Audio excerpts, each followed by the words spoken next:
Shalom, Assalamualaikum warahmatullahi wabarakatuh.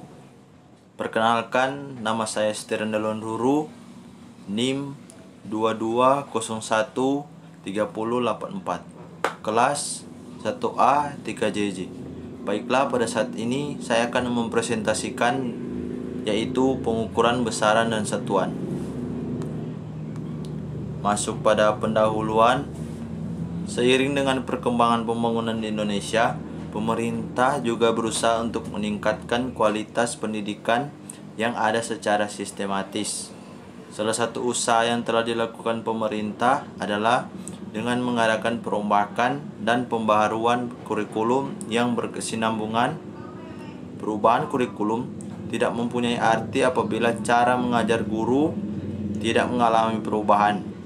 Salah satu ciri dalam perubahan ini adalah bagaimana seorang guru dapat mempersiapkan program pembelajaran secara cermat sehingga kegiatan pembelajaran terlaksana secara menarik, serta siswa terlibat dalam proses pembelajaran dan memaksimalkan sarana dan prasarana yang telah tersedia.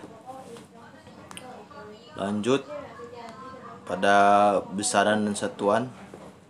Hasil pengukuran selalu mengandung dua hal, yakni kuantitas atau nilai dan satuan. Sesuatu yang memiliki kuantitas dan satuan tersebut dinamakan besaran.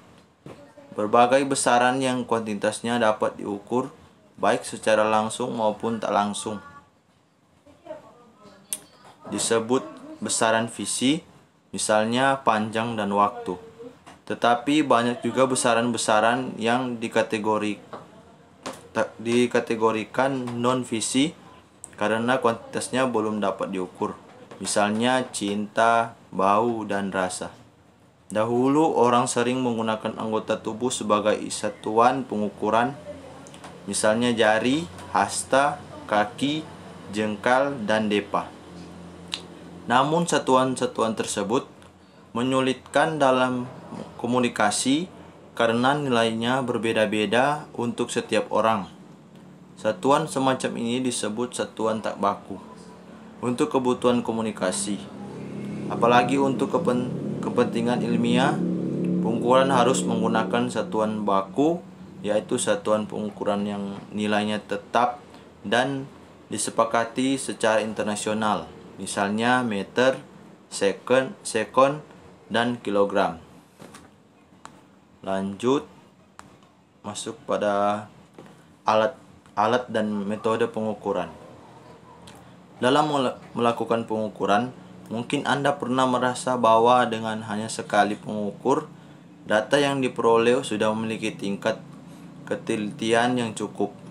Akan tetapi, ada kalanya pengukuran tidak dapat dilakukan hanya sekali, melainkan berulang-ulang. Oleh karena itu, pengukuran dibagi menjadi dua cara, yakni pengukuran tunggal dan pengukuran berulang. Masuk pada pengukuran tunggal. 1. Pengukuran tunggal menggunakan mistar. Seperti yang telah dijelaskan sebelumnya, ketelitian pengukuran mistar adalah 0,5 mm. Setiap pengukuran selalu disertai dengan ketidakpastian, sehingga nilai ini selalu diikutsertakan dalam hasil pengukuran.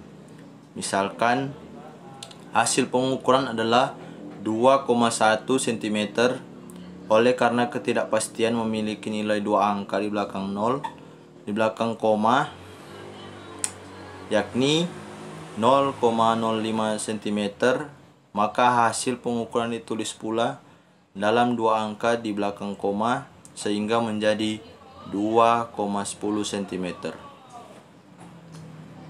2. Pengukuran tunggal menggunakan jangka sorong. Anda telah mempelajari pengukuran tunggal menggunakan mistar. Sekarang Anda akan belajar bagaimana melakukan pengukuran tunggal menggunakan jangka sorong. Hasil pengukuran panjang sebuah logam yang terbaca pada skala utama, yakni berada di antara 2,3 cm dan 2,4 cm. Nilai ini didapat dari pembacaan posisi nilai 0 pada skala Nonius yang berada di antara nilai 2,3 cm dan 2,4 cm. Pada skala utama, skala atau garis ke-12 pada skala Nonius berhimpit dengan skala atau garis pada skala utama, yakni pada nilai 4,7 cm. Oleh karena nilai terkecil dari skala Nonius adalah 0,05 mm atau 0,005 cm. Penulisan panjang logam menjadi 2,3 cm tambah 12 kali 0,005 cm dan hasilnya 2,36 cm. 3. Pengukuran tunggal menggunakan mikrometer ulir. Terlihat nilai skala utama yang terbaca dari hasil pengukuran panjang dari benda adalah 5 mm. Nilai skala utama yang terbaca tersebut diperoleh dari nilai yang berhimpit dengan selubung bagian luar. Skala Nonius yang berhimpit dengan sumbu utama pada skala utama menunjukkan nilai Nonius yang terbaca, yakni bagian skala ke-45. Oleh karena nilai terkecil yang dimiliki mikrometer ulir pada skala Nonius adalah 0,01 mm. Nilai yang terbaca pada skala Nonius menjadi 0,45 mm dan panjang benda menjadi 5 mm tambah 0,4 mm sama dengan 5,45 mm. Nilai ketelitian yang memiliki mikrometer ulir skrup adalah 0,005 mm, yakni setengah dari skala terkecil yang dimiliki skala Nonius pada mikrometer ulir. Nilai ketelitian mikrometer ulir memiliki 3 nilai di belakang koma, sehingga nilai pengukurannya harus ditulis 5,450 mm dan panjang pengukuran adalah A sama dengan 5,450 mm tambah 0,005 mm.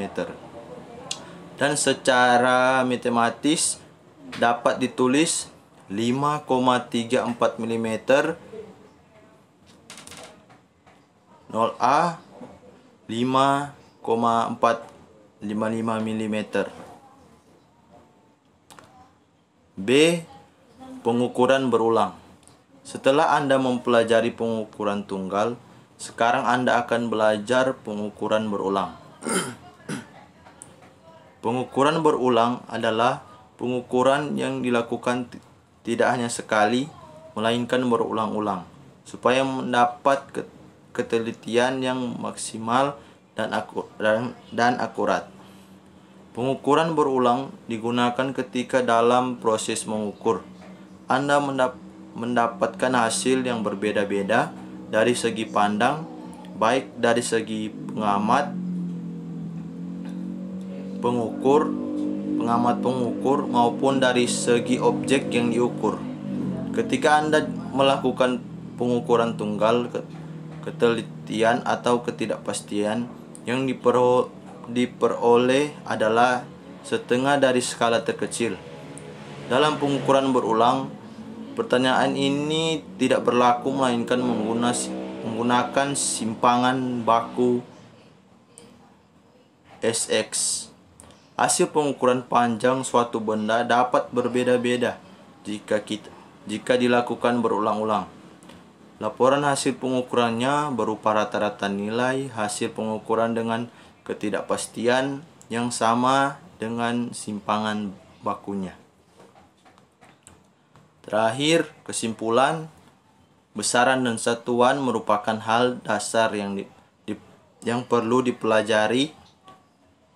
Besaran dikelompokkan menjadi besaran pokok dan turunan, sedangkan satuan dikelompokkan menjadi satuan baku dan tak baku. Penggunaan besaran dan satuan hanya banyak kita jumpai di kehidupan sehari-hari, di mana dalam pengukuran suatu besaran harus dicantumkan sesuatu yang sesuai dari besaran tersebut. Demikianlah presentasi saya. Terima kasih. 10 menit, Cok.